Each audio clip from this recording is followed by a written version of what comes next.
nyari rezeki yang baik, terjaga kemuliaan.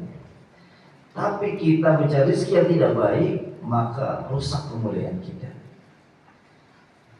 Kan rezeki yang baik itu gini Pak, kalau berkaitan dengan makanan itu minimal kan dua. Satu, halal. Yang kedua, thayyib, baik. Baik ini relatif. Baik menurut bapak, menurut ibu, belum tentu baik menurut saya. Betul nggak? Nah, bapak suka kepiting, Pak, kepiting tahu? Nah, mungkin baik buat bapak atau tapi buat saya alergi sama kepiting. Ya. Udang ebi yang kecil-kecil, ibu tahu ya bu? Udang ebi bu. Nah, itu baik menurut ibu. Tapi buat saya alergi saya. Tapi kalau udang yang besar, yang mahal, saya nggak alergi. Ya. Jadi udang yang kecil alergi. Itu artinya apa? Untuk orang-orang seusia kita, saya lah ya, udah 40 ke atas, itu udah harus mulai menjaga mana makanan yang baik untuk jasad kita dan yang tidak baik. Wa faddalna 'ala katsirin mimman khalaqna tafdila, dan kami lebihkan manusia ini dari makhluk yang lain dengan kelebihan yang sempurna. Bapak Ibu dirahmati Allah, saya tanya, Bu, Ibu, kita sama jin sama nggak?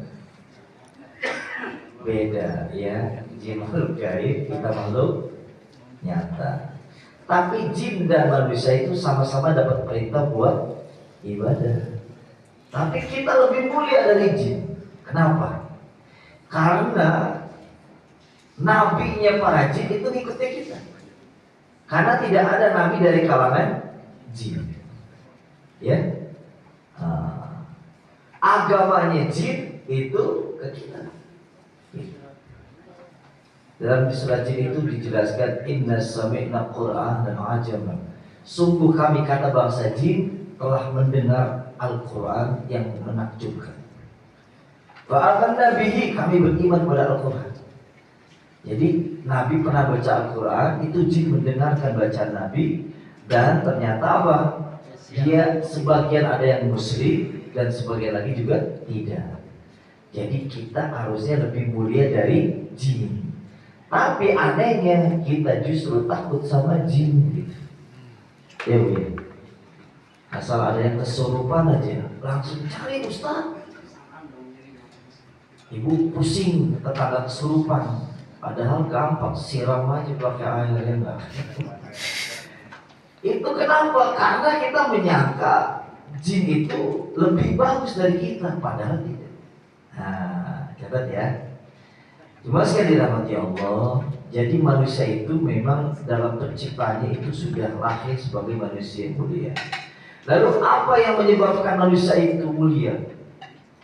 Ya, aspek-aspek apa yang membuat kita ini disebut sebagai makhluk mulia? Satu, manusia itu mulia karena kita diberi akal.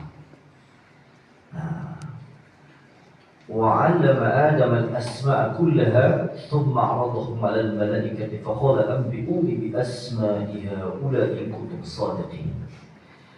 Jadi manusia itu mulia karena dia diberi akal, diberi pengetahuan.